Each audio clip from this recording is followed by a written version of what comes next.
¿Qué tal? Qué gusto saludarlo este domingo. Las noticias GDL, el debate, se suman y bueno, en este caso nos subimos a un tema que es la descomposición del tejido social.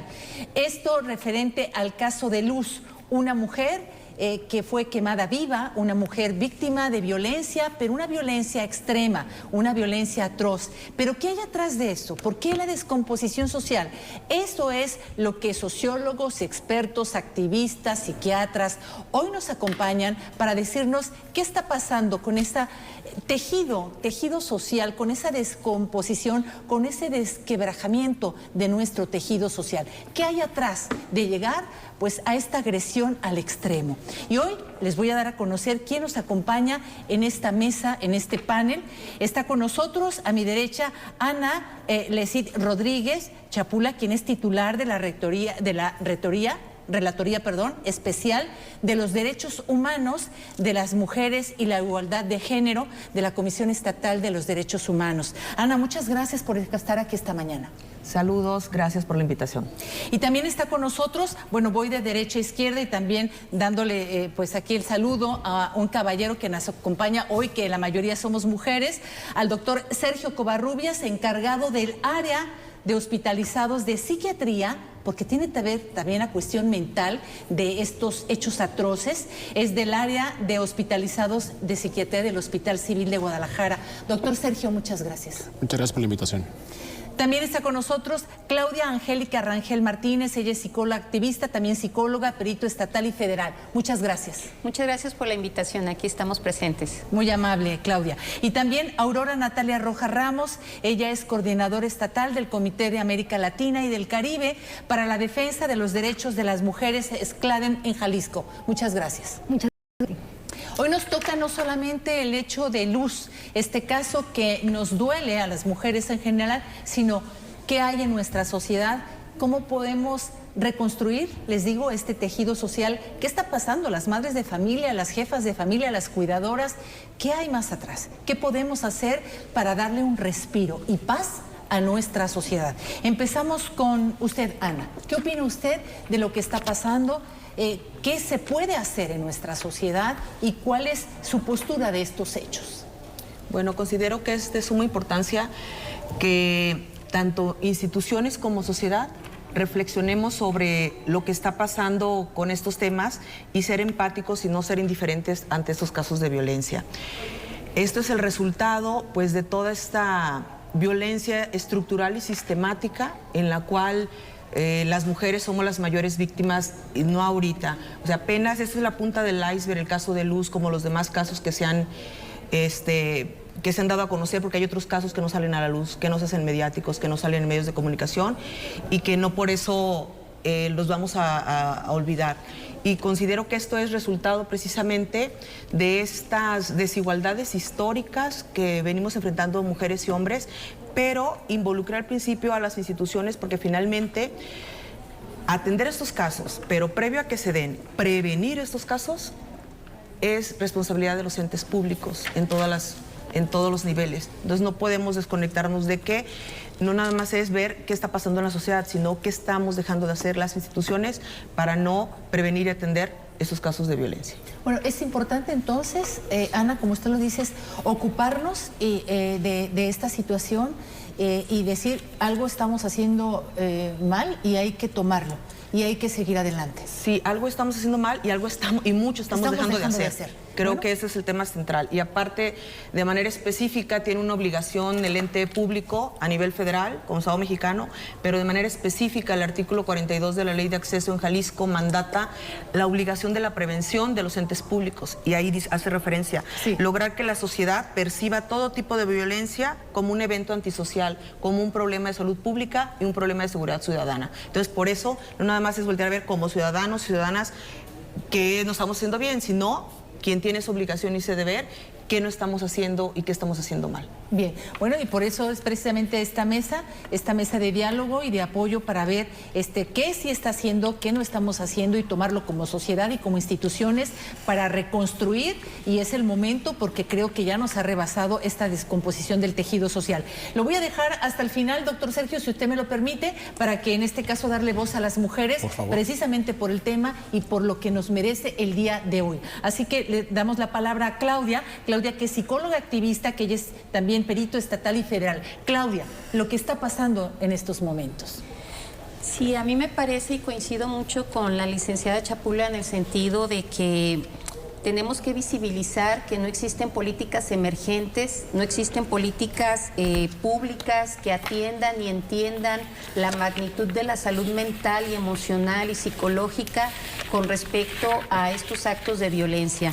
Tenemos que tener en cuenta que la violencia estructural parte también desde lo que hay en omisiones del Estado para medidas preventivas y previsivas con relación a no repetir estas situaciones de violencia contra las mujeres y sobre todo contra las infancias más vulneradas, ¿no? Sobre todo el sector de los niños y las niñas que padecen alguna discapacidad en cualquier espectro. Considero también que existe una multidimensionalidad de factores de riesgo de la salud mental con respecto a esta parte del tejido social. El tejido social está inmerso también el Estado. El Estado ha sido omiso con relación a estas políticas preventivas. Esta parte de la salud mental es fundamental. Después de los efectos de la pandemia y toda esta situación post-COVID nos ha dejado vacíos y nos ha dejado lecciones de lo que no se ha hecho sustancialmente para el cambio de la estructura social. La cultura de la prevención de la salud mental ha sido omisa. Tenemos que tener en relación a las violencias contra las mujeres y las infancias vulneradas de todos los sectores y también de los grupos minoritarios, lamentablemente, que deben de haber medidas protectoras, medidas que atiendan y entiendan la dimensión de las violencias por la situación de vulnerabilidad en la que se encuentran. Es fundamental entonces encontrar discursos de justicia social desde una forma en la que la sociedad haga responsable y copartícipe una ciudadanía de asumir lo que nos toca para el cuidado de todas y de todos en el entorno en el que estamos viviendo. No solamente la parte de la persona, sino también del medio ambiente, y el medio ambiente no solamente se va a referir a la flora y la fauna, sino en dónde estamos ubicados viviendo, ¿sabes? Nuestra cotidianidad inmediata. La salud mental es fundamental y no contamos con políticas públicas emergentes para atender esa salud mental. Así es. Pero Claudia, yo le comento, si en el seno del hogar precisamente hay esa falta de atención por parte de esa misma familia, en una atención de ellos, de un foco rojo, de una cuestión de un estrés, por ejemplo, o de una ansiedad que no se atienda, o de un problema de una drogadicción, o de un problema de una violencia, se va haciendo una bola de nieve si no se atiende. Entonces, creo que también hay una corresponsabilidad. También como jefes de familia, atender este problema en la familia. Me queda muy claro el punto que estás tratando de expresar, sin embargo, ¿cómo le hacemos con esta familia cuando quieren atender, por ejemplo, un problema de drogadicción, cuando la institución pública no tiene las estrategias para atender, ¿sí?, estos medios de situaciones adversas y de factores de riesgo? Cuando una familia tiene una situación de problemáticas de violencia, también tenemos que comprender que no existen mecanismos autónomos y mecanismos articulados para la atención de estas familias. Van, y si los existen, van y piden, por ejemplo, una consulta psicológica y se tardan hasta mes y medio en darle la atención psicológica, por ejemplo, en los sistemas DIF municipales, ¿no? Entonces, ¿cómo le vamos a hacer para poder coordinar estas acciones y que la familia también tenga el servicio institucional público pertinente? Creo que esta parte de seguir criminalizando a la familia como una célula violenta nos deja también en un rezago de la comprensión multidimensional de lo que es esta parte interseccional de las violencias. Creo que la familia no debe de ser criminalizada. Bien. Pero bueno, aquí yo quisiera que opináramos y darle también la opinión a Aurora y ya al final el doctor Sergio, que si estos factores son, si es multifactorial lo que está sucediendo. Le damos la palabra a usted, Aurora, sobre estos hechos, no solamente el caso de Luz, sino nuestro tejido social. Muy importante lo que también comenta Claudia y lo que ha comentado Ana también. Claro, pues bueno, definitivamente el caso de Luz es indignante y es un parteaguas que nos invita y nos obliga como sociedad jalisciense, como mujeres y hombres, a tener diálogos profundos y reflexivos de qué clase de sociedad queremos vivir para nosotras mismas, pero también para nuestras infancias, ¿no? Que este caso también viene a visibilizar pues las problemáticas que hay en los temas. Una cosa que me gustaría enfatizar respecto a las problemáticas del tejido social que mencionas es que el tejido social de manera directa o indirecta va a estar moldeado por el sistema tanto político, económico, en el que vivimos. Es por eso que las mujeres feministas hemos dicho que es importante la prevención, como ya mencionaban las compañeras, de la violencia, porque la prevención va encaminada justamente a cambiar, a transformar la cultura, ¿sí? Todo este poder simbólico que tiene la cultura, que históricamente ha puesto en subordinación a las mujeres, ¿sí? Y esto, pues bueno, tiene que ver con procesos de deshumanización. Por ejemplo, cada vez vemos más contenido pornográfico que deshumaniza a las mujeres, que es violencia sexual, o vemos hasta intentos, por ejemplo, de reglamentar los vientres de alquiler, que es explotación reproductiva. Trata de personas. Que eso se agudizó en la pandemia. Exactamente, ¿no? Y Jalisco y México tiene un problema con prostitución infantil, por ejemplo. Es decir, todos estos son procesos de deshumanización y también la naturalización de la violencia como una parte fundamental, y en donde hay intentos incluso de decir que la violencia tiene que ser reglamentada, ¿no? Como el caso de la explotación reproductiva en los vientres de alquiler o la prostitución, ¿no? Que la verdad que decimos que es trabajo, ¿no? Pero bueno, y esto también tiene que ver con la criminalización de la diferencia en diferentes niveles del Estado, ¿no? En donde vemos cada vez políticas más restrictivas en cuanto, por ejemplo, la migración, que cada vez se van construyendo estos sujetos sociales como las otras o los otros externos criminalizados, también mediante procesos de deshumanización. Y bueno, ante esto también cada vez vemos regímenes estatales muchísimo más autoritarios, en donde la fuerza del Estado y a la luz de la pandemia se implementan acciones muchísimo más restrictivas y, por supuesto, violatorias a los derechos humanos. Y bueno, también vemos en general un retroceso en los derechos humanos conquistados, desde los derechos laborales, por ejemplo, ahora con el outsourcing, que se pierden completamente los derechos laborales, ¿no? Las 8 horas de jornada, los días de descanso, cuando habían sido luchas históricamente reconocidas. Llegamos a un 2022 en donde esos derechos laborales están casi perdidos para las nuevas generaciones, ¿sí? Y también lo podemos ver con lo que está sucediendo con el aborto, por ejemplo, en Estados Unidos, un derecho que ya tenían 40 años garantizando a las mujeres. Llegamos al 2022 y hay un retroceso. Todo esto va creando esta descomposición del tejido social, pero no podemos dejarlo solamente en la sociedad. Tenemos que ver el sistema y el régimen político y económico que sostiene y que se alimenta de esta descomposición social. Es un tema en conjunto que yo creo que nos dará esto, el ocuparnos en qué podemos hacer y en cómo podemos seguir adelante, más que preocuparnos. Sí, claro, preocuparnos, pero ver qué sí se puede hacer. Vamos a unos mensajes muy breves y le damos la palabra al regresar al doctor Sergio en nuestro segundo bloque, que estamos hablando sobre la descomposición del tejido social. Hoy tenemos panelistas de lujo que nos están mostrando qué se debe hacer, cuáles pueden ser las políticas públicas enfocadas a este tema y qué podemos hacer precisamente para dar un respiro y tener esta sociedad con paz que requerimos, también las familias, pero también sistemas de salud con atención a los temas psiquiátricos que vemos que prevalecieron y que ya nos dirá el doctor Sergio que durante la pandemia pues se incrementaron. Regresamos aquí a las noticias que del debate.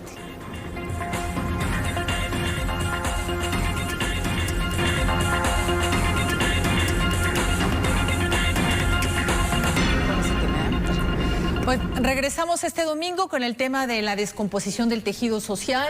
Hoy están activistas, están psicólogos, sociólogos, especialistas de CLADEM, también especialistas de áreas que son importantes como derechos humanos y también psiquiatría, porque estamos preocupados y porque algo se tiene que hacer. Doctor Sergio, ¿qué opina usted? ¿Qué podemos hacer con estos problemas mentales? Porque es un problema mental el agredir con saña. No es alguien que sea una persona normal el que esté agrediéndose, fuera de que pues no hay en este caso una medida o pues un equipo de reacción, es alguien que psicológicamente está mal. Sí, bueno, creo que hay varios factores. En primer lugar, retomando la pregunta que se había hecho anteriormente, esto es multifactorial, es unifactorial. Cuando hablamos de problemáticas en salud mental, es por definición multifactorial. No existe una manera de poder simplificar de alguna forma a una sola causa que pueda generar una problemática tan grave, tan importante. Prácticamente siempre cuando hay algún problema en salud mental estamos hablando de factores biológicos, desde genética, problemas en cuanto a alteraciones en neurotransmisores, problemas químicos, biológicos. Sí, todo esto es muy importante, pero no podemos hacer a un lado la parte psicológica, emocional, social, cultural. Y todo esto, cuando se gesta una tormenta perfecta, por así decirlo, en la cual todos estos factores se corresponden de alguna manera, puede llegar a generar un problema en cuanto a salud mental. Hablando ya de si esto es algo de una persona que es, como mencionó, normal, en psiquiatría no nos gusta utilizar mucho el término de normalidad, porque esto implicaría que existe también un término de anormalidad. Como hablamos en psiquiatría, pues básicamente es un problema, una enfermedad, digamos, un trastorno. Existe un desbalance químico, biológico, etcétera, que de alguna manera se manifiesta al exterior a través de un comportamiento distinto al grueso de la población. Entonces, efectivamente existen muchos tipos de diagnósticos, de trastornos. Estoy hablando desde problemáticas tan comunes como, por ejemplo, trastornos por ansiedad, que es por mucho el problema más común en salud mental a nivel mundial, no solamente en México. Problemas de depresión, problemas también de trastornos de personalidad graves, por ejemplo, que cuando estos se van de alguna manera sumando con otros. ¿Se está atendiendo el problema de salud mental en Jalisco? Sí, sí se está atendiendo. Hace falta por hacer, definitivamente. Existen muchas cosas que se pueden mejorar, desde en cuanto a instalaciones, cantidad, inclusive la Organización Mundial de la Salud sugiere una cierta cantidad de psiquiatras, específicamente el área que a mí me atañe, por unidad de población. Aquí estamos muy por debajo de la mitad prácticamente de lo que se supone que se requiere a nivel nacional, no solamente en Jalisco. Ahora, ¿cuál es la opinión para usted de lo que menciona en este caso Ana y de lo que menciona también Claudia y Aurora respecto a esta descomposición del tejido social? Todos los puntos que ellas han mencionado. Claro, existen muchas teorías, inclusive al respecto ya en cuanto a la teorías psicológicas, teorías sociales al respecto de por qué se da la violencia a nivel macro, ¿no? Es difícil de nueva cuenta esta multifactorialidad, separar lo macro de lo micro. Siempre hay cosas que se pueden mejorar. En lo macro, pues obviamente a nivel estatal, a nivel política, de salud pública, política de salud mental, y a nivel micro, desde la educación en casa, ¿no? La forma en la cual se puede enseñar a los pequeños, a las pequeñas, de qué maneras pueden evitar tener este tipo de pensamientos tan diferentes que pueden llegar a generar una agresión tan flagrante como la que observamos en esta ocasión. Y creo que es importante lo que se mencionó. Este es un caso que fue de alguna manera sumamente mediático. Y no por eso significa que no hay otros muchos detrás de este caso. Como decía también Ana, que muchos no nos damos cuenta y no minimizamos el por no darnos cuenta de estos casos, ¿verdad? Exactamente. Y vaya, este tipo de casos nos hace voltear a este tipo de problemática, porque obviamente hay problemas sociales, culturales, pero también hay problemas de salud mental que tienen que ser atendidos de manera muy temprana para así prevenir que esto siga avanzando y derive en problemas tan fuertes, tan graves y tan cruentos como lo que estamos observando. A mí me parece, y coincido algo con el doctor, con respecto a esta forma reduccionista de la patología con relación a ciertos indicadores de salud mental. Sin embargo, no podemos patologizar a la sociedad en general. Porque los actos de violencia contra las mujeres no son de una cuestión de enfermedad, son actos intencionados, son actos razonados, son actos que tienen un trasfondo meramente de asimetrías de poder, de control, de someter, y esto no es una patología. Esto es una situación de procesos culturales que están introyectados, están encarnados. Pero yo creo que es una persona mal de sus facultades quien hace esas agresiones con saña. Es que esa es una postura reduccionista en el sentido de que le damos una pastilla, si es una patología, él se va a curar. La violencia contra las mujeres no se cura. Se protege, se atiende. Sí. Estos hombres, hasta ahorita en este momento, los programas y proyectos intervenidos para el manejo de estas masculinidades, esta retórica institucional, no han funcionado. La violencia sigue creciendo. No hay un proceso cultural de base estructural que transforme estas conductas violentas porque son actos intencionados. No se encuentra una forma del pensamiento criminal o de las cuestiones criminales internas fisiológicas. Hay estudios muy complejos, yo lo entiendo, con relación a un comportamiento criminal que tienen que ver con un área de la psiquiatría o de la parte de salud. Sin embargo, son casos aislados. No quiere decir que todos sean igual. Por esa razón tenemos que tener una visión y una perspectiva de un sistema que integra otras microesferas multidimensionales de lo que está atentando contra las mujeres en cuestión de violencias. Y son actos intencionados, racionales. Ana, ¿qué opina usted de eso? Sí, se me hace muy interesante y quiero abundar en lo que está informando ahorita Claudia. Efectivamente, la violencia contra las mujeres es eso, es contra. No es hacia, no es para, es con la intención de causar daño. Eso implica que hay una relación de poder. También implica que es multifactorial porque es estructural y sistemático. Entonces no podemos enfocar nada más a una institución social como la familia, porque hay otros factores que estaríamos dejando de ver. En este tema, pensando en resaltar eso de lo multifactorial y estructural que es importante entonces ver con ese lente multifocal que permita estar visibilizando y entender que la violencia de género se relaciona con otros factores que todavía incrementan y dan como resultado una discriminación múltiple. En el caso de Luz, su condición de sexo, su condición de género, su condición de cuidadora de, en este caso, niñez con una discapacidad. Porque todavía hasta en las discapacidades implica todavía factores de discriminación o de vulnerabilidad. Y estereotipos. Visibilizamos un poco más la discapacidad física y la discapacidad sensorial, que es la auditiva y la visual. Pero dejamos al lado la discapacidad mental, la discapacidad intelectual. Entonces todavía una persona con discapacidad con estos tipos todavía tiene mayor grado, riesgo de discapacidad. Entonces esto le suma a una discriminación múltiple. ¿Por qué menciono todo esto? Luz, mujer, madre, cuidadora y aparte defensora. Entonces, las políticas públicas que no se están implementando, que como lo acaban de reiterar, no son políticas públicas transformadoras. La misma Comisión Interamericana de Derechos Humanos ha contemplado que las políticas públicas, el diseño de las mismas previo a la implementación y demás, debe tener 5 enfoques. Enfoque de género, enfoque de derechos humanos, enfoque especializado, enfoque diferenciado y enfoque interseccional. ¿Por qué? Porque cada quien tiene necesidades específicas, no podemos generalizar. Claro. Por eso se habla en plural de las mujeres, porque no todas tenemos las mismas necesidades, las mismas peticiones ante la autoridad o ante la sociedad. Entonces estamos carentes de esas políticas públicas y es importante verlo no nada más en mi microespacio, que es mi familia, no nada más en mi mesoespacio, que es la comunidad más cercana, sino en el macroespacio, que es donde ya el Estado está dejando de hacer. ¿Y sabes qué? A mí me parece si me lo permiten, me parece con esto que es medular, porque no estamos pensando en Bruno, no estamos pensando en este niño que quedó en una total indefensión. Sí, un niño con un espectro autista crónico, el psiquiatra deberá de saberlo mucho mejor que yo.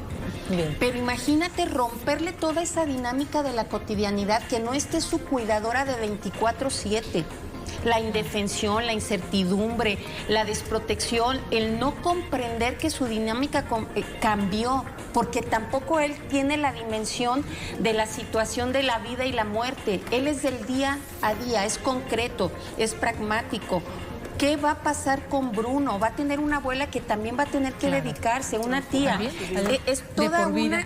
Y duele saber que este niño está en una orfandad y que es tan fácil decir, le vamos a pasar la beca de los niños y las niñas víctimas indirectas de feminicidio, cuando todavía ni siquiera quieren tipificar y calificar que fue un feminicidio lo de Luz. Le apagaron su luz a este niño. ¿Qué va a pasar con Bruno? ¿Qué va a pasar con los niños autistas que lamentablemente siguen teniendo este tipo de actos discriminatorios de una sociedad que no comprende y entiende acerca de estos comportamientos de los niños con este espectro? No tenemos políticas reeducativas que incidan en esta cultura amorosa de la comprensión hacia las discapacidades. Nos tenemos que ir a un corte y regresamos porque quiere aclarar algo más también Ana y comentar también con el doctor Sergio, pero sí, o sea, es una situación que sí vemos que el caso, por ejemplo, de Bruno se quedará en una situación difícil, pero sí hay que ocuparnos, o sea, sí se le tiene que dar ese recurso, sí se le tiene que apoyar, como en este caso sale la autoridad del Estado a apoyarlo, o sea, sí alguien tiene que apoyarlo, y bueno, pues salió en apoyo de este pequeño y salió en el apoyo de esta familia, y qué bien, o sea, lo están haciendo y hay que apoyarlo, pero sí hay que ver qué experiencia deja esto para que las políticas públicas, como lo han dicho ustedes, sean enfocadas pues en un proyecto integral para evitar esta violencia, y yo vuelvo a reiterar también como mujer a esta descomposición del tejido social. Nos vamos a unos mensajes y regresamos.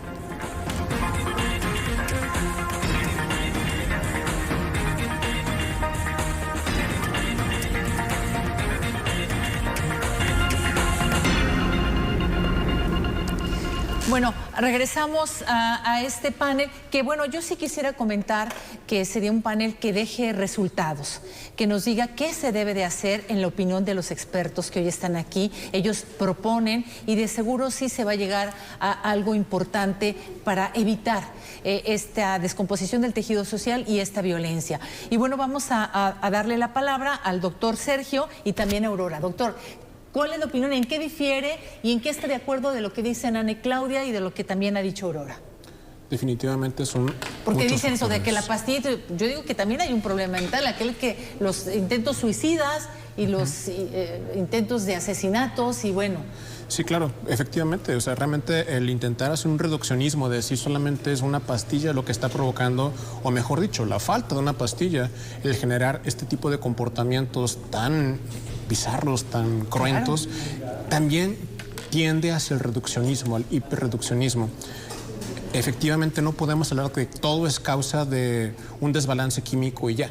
Estamos hablando no de una patología individual, sino una patología social, en el cual la sociedad, como si intentamos ver como una especie de ente único, tiene un problema que no se está resolviendo a nivel macro, a nivel meso, a nivel micro. Cuando hablamos de la parte micro, que ahí es donde usualmente en psiquiatría tendemos a entrar un poquito más en contacto, ahí sí es cuando podemos llegar en ocasiones a lograr hacer algún tipo de diagnóstico en cuanto a qué está pasando. Eso no es suficiente, que quede bien, bien claro. Y no siempre existe como tal esa capacidad de decir, este es un diagnóstico y tiene cierto comportamiento, ciertas actitudes, etcétera. Pero es algo que pues podemos llevar a cabo. Pero definitivamente estamos en una patología social. Ahora, yo sí quisiera tomar algo de lo que comentó Claudia. Me preocupan mucho las madres cuidadoras, porque imagínense ustedes, y como mujer uno dice, ellas están 24/7, así es, cuidando, atendiendo, protegiendo a sus pequeños, porque ellas no pueden descuidarse, son niños con una discapacidad, y ella amaba, atendía, cuidaba a su pequeño, a Bruno de 11 años, y a todas ellas mis respetos y admiración, y de verdad debería alguna asociación o algún apoyo que también, perdón la redundancia, que las apoye y que diga, oye, hay un extra para ustedes, madres cuidadoras, jefas de familia, y no dejarlas solas. ¿Querías tú comentar algo? Sí, claro, bueno, varias cosas. Primero, que sí, junto con las compañeras, el hecho de la definición que le demos a la violencia contra las mujeres va a impactar directamente en las políticas públicas que diseñemos y que el Estado diseñe para eso. Entonces, tanto tratados internacionales como las normas locales establecen que la violencia contra las mujeres debe de ser entendida de manera sistemática, estructural, pero también como un mecanismo de poder y de control. Y eso es muy importante, sobre todo porque estamos hablando de violencia ácida, ¿sí? Que es una de las formas más extremas de violencia contra las mujeres. No se puede buscar justificantes que vienen a exculpar a los agresores. Se habla de premeditación y se habla también de este conocimiento, porque la mayoría de los agresores de este tipo de violencia son agresores cercanos a la víctima, que conocen sus trayectos, conocen los espacios que habitan, que se mueven, y la violencia va encaminada a ejercer este poder y este control de delimitar tanto la libertad como la autonomía de estas mujeres. Y el caso de Luz es un claro ejemplo. Era una mujer joven, madre soltera, activista, feminista, jefa de familia, que se defendía de las agresiones, que no se quedaba callada, que exigía justicia. Y eso, claro que es una afrenta ante un sistema patriarcal que lo que quiere es tenernos encerradas en las casas, calladas y sumisas. ¿Sí? Entonces tenemos que entender la violencia contra las mujeres como un mecanismo de poder y de control sobre nosotras, sobre nuestros cuerpos, nuestra autonomía y capacidad de decisión.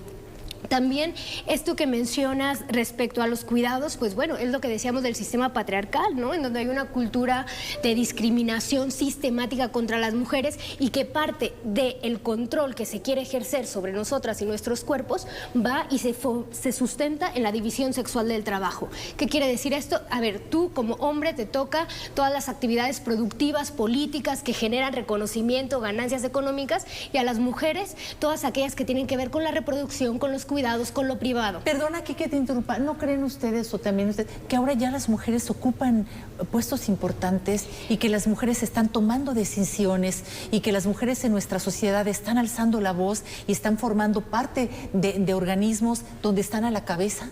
Definitivamente, ha habido grandes esfuerzos, avances de las mujeres, claro que sí, pero hay que reconocer que nosotras fuimos reconocidas por la ley como ciudadanas hace menos de 70 años. Claro que hay una deuda histórica contra la... Claro que sí, claro que sí, pero no por eso tenemos que decir que ya estamos en un nuevo momento y claudicar, y claro que sí, están llegando mujeres a puestos de decisión, pero que lleguen unas cuantas mujeres a puestos de poder y puestos de decisión no significa que el grueso de las mujeres estemos en condiciones de igualdad, y las cifras lo dicen, ¿sí? Y bueno, es importante seguir reconociendo que existe esta división sexual del trabajo, porque vemos el tema de los cuidados que se mantiene mayoritariamente en las mujeres y recargado en las mujeres. Claro, y que no solamente eso es neutral, sino que es lo que sostiene la economía. El trabajo no remunerado de las mujeres y de cuidados sostiene la economía y genera más que el Producto Interno Bruto que genera el petróleo. El trabajo no remunerado y la división sexual del trabajo sostiene el capitalismo, sostiene el patriarcado. Entonces, por eso las feministas hemos hablado de justicia desde poner en el centro de los cuidados y redistribuir estas labores de cuidado. Pues, ¿qué opina aquí el caballero, Sergio? Y después le pasamos la palabra a Ana. Definitivamente hace falta mucho por hacer. Claro, como bien menciona también, usted, es algo que se ha avanzado, sí se ha avanzado, qué bueno, pero no es suficiente, evidentemente, y hay que seguir trabajando definitivamente para esto. En la parte, pues, como tal, de salud mental, pues es algo que también se puede llegar a trabajar de muchas otras maneras. Estas situaciones de abusos físicos, psicológicos, económicos, sexuales que se llega a vivir las mujeres en el núcleo familiar, inclusive desde pequeñas, posteriormente en su núcleo de relación de pareja, inclusive de sus propios hijos, etcétera, es lo que puede llegar a generar también psicopatología a corto, mediano y largo plazo. Doctor, una pregunta. Una persona, por ejemplo, con una depresión o un alto grado de estrés o algo genético, biológico, que no coincide bien, ¿puede llegar a cometer una violencia extrema o hechos atroces? Sí, la respuesta concisa y simplista sería sí. Sin embargo, no es, insisto, no podemos simplificar, no podemos decir solamente se puede llegar a cometer un acto tan extremo por cuestiones genéticas, biológicas, etcétera. Es un constructo muy complejo. Existen muchas teorías en psicología, en psiquiatría, que intentan identificar, bueno, por qué es que una persona comienza a tener este tipo de pensamientos, ¿no? Ni siquiera el acto todavía, el pensamiento agresivo, el pensamiento de hacer daño a terceros. Y esto es una cuestión obviamente muy, muy compleja, desde también preguntas como clásicas, ¿no? Si la persona que llega a cometer un acto tan cruento nace o se hace, ¿no? Es una pregunta que tiene muchísimo tiempo. Exactamente, a final de cuentas no podemos hablar ni no se nace, no se hace. O sea, porque también no tenemos la educación o la cultura de ver, por ejemplo, una madre cuidadora o a un niño con alguna discapacidad y ser responsables también con ese niño como ciudadanos. Ayudarlo, protegerlo y al contrario, señalarlo, como decía ella, todo lo que le comentaban a su hijo. O sea, ahí también yo hablo de esa cultura dentro del hogar. Sí, definitivamente. Hay muchas, bueno, en redes sociales incluso hay muchos sitios, muchas páginas de personas en asociaciones civiles, incluso también en pro de personas que viven con trastorno del espectro autista, que están ahorita saliendo e intentando decir es que esto está pasando, ya estaba pasando anteriormente, esto es algo que lo está sacando a relucir, ¿no?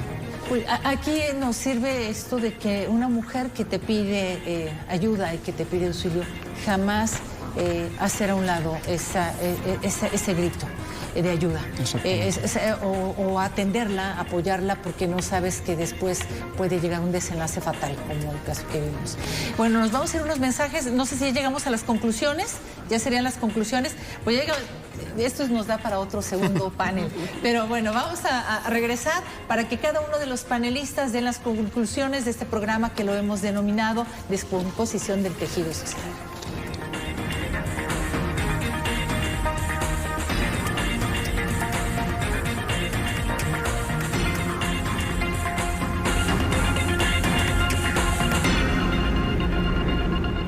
Bueno, seguimos con las conclusiones. Ha sido muy interesante porque todo el panel de este domingo nos ha enriquecido. ¿Dónde estamos? ¿Qué hacemos? Sí hemos señalado lo que nos indigna, pero a ver, hay que seguir adelante, hay que dar ese respiro. Esto que nos, como mujer te digo, nos indigna lo que está pasando, pero tenemos que ver qué podemos hacer para evitar ya llegar a esos desenlaces fatales. Entonces le damos la palabra a Ana para que Ana nos diga, Ana de Derechos Humanos, que es la titular de la Relatoría Especial de los Derechos Humanos de las Mujeres y la Igualdad de Género, ¿cuál es su conclusión de esta descomposición del tejido social? Ana. Gracias. Bueno, previo a dar mi conclusión, quisiera nada más brevemente resaltar la importancia de crear políticas públicas emergentes. Luz desde su activismo estaba impulsando el sistema de cuidados, que no lo tenemos ni a nivel nacional ni a nivel estatal. Bueno, entonces, esto forma parte de todas esas carencias que identifican estas personas desde su microespacio. Entonces, que trae como consecuencia todo lo que como ente público pues estamos dejando de ser y que por eso no vemos esa interseccionalidad de las víctimas. Como cierre, pensando como institución, me gustaría aprovechar este espacio para resaltar todo lo que falta de hacer. No podemos nada más voltear a ver una acción, son varias acciones multidisciplinarias, interrelacionadas entre todos los ámbitos del ente público, lo que falta hacer. Falta hacer adecuaciones y conforme los criterios internacionales de la normativa en la materia, visibilizar varios tipos y modalidades que no los tiene Jalisco, no los tiene la federal, pero no porque no lo tenga la federal, tenemos que esperar hasta que la federal los tenga. No tenemos regulado aquí la violencia con sustancias corrosivas o tóxicas, ácido, que podría ser un buen punto para hacerlo. No tenemos otros tipos de violencia, la violencia vicaria, la violencia obstétrica que se vive en Jalisco y no la tenemos tipificada. Entonces es armonizar conforme a los criterios internacionales la normativa interna. Mejorar las capacidades del personal de las diversas áreas que atienden los casos de violencia contra las mujeres. Las puertas de entrada van a ser el personal ministerial, el Centro de Justicia y sobre todo las policías de seguridad pública, entre otras áreas que atendemos a mujeres víctimas de violencia. Seguir con la capacitación. No hay protocolos de atención. Eso es muy bueno, Ana, en los diferentes temas. No se tiene protocolo de atención a la violencia familiar y todo eso es formado parte del deber del Estado porque atender la violencia familiar implica la obligación de prevenir la violencia feminicida, entre otros tipos de violencia. Bien, pues ahí están las conclusiones y lo que usted, Ana, cree importante que se tome en cuenta. Muchas gracias. Y Claudia Angélica, que es psicóloga, perito estatal y federal, ¿cuál es su conclusión? Sí, muchas gracias. Bueno, a mí me parecería que tenemos que tener una evaluación primeramente de los mecanismos internos de atención a víctimas, mecanismos internos institucionales, saber cuáles son las debilidades que se tienen en este momento en la atención directa para los procesos de rutas seguras de denuncia, tanto en el Centro de Justicia para las Mujeres, la vinculación con la Fiscalía Estatal del Estado, así como todo lo que conlleva en Ciudad Niñez, en donde específicamente el piso 1, 2 y 3, en donde se hacen las denuncias con relación a maltrato infantil, pues pareciera que hay que tener ya una evaluación pronta con relación a estos mecanismos articulados. También tener en cuenta que cualquier situación o acto que atente contra las mujeres es una situación de sumisión, es una situación de asimetrías de poder, es una situación racional, intencionada.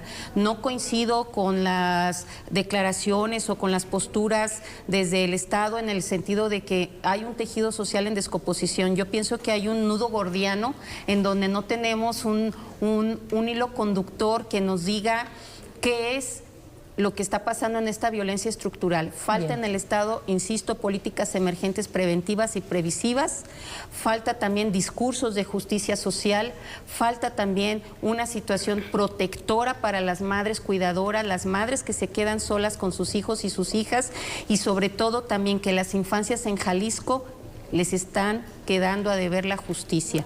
Creo que esto es muy importante tenerlo en cuenta. La visión adultocentrista de las políticas está dejando de lado a los niños y las niñas, tanto para la impartición y administración de justicia, como también para estos actos de orfandad.